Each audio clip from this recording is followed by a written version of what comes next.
Hi guys, welcome back to another episode of Chris Makes Stuff, and in this series we are going to be removing this wall-to-wall fireplace and building a central column.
Alright, so we got the brick off the sides of the windows, and we're leaving the central column, but in doing so, we're removing the brick to the sides. We found some really interesting artwork left behind by the bricklayers that put in the fireplace. Here's some of their handiwork left, and on the other side. So here's some more. Running a TV above the center of the fireplace.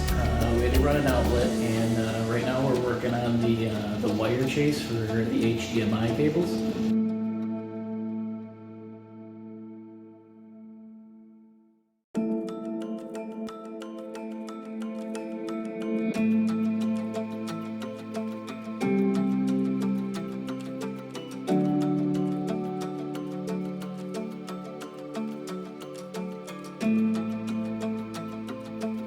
For the HDMI wire chase, we have 1-inch PVC tubing that'll run down here and then out the side, and this all just gets tiled over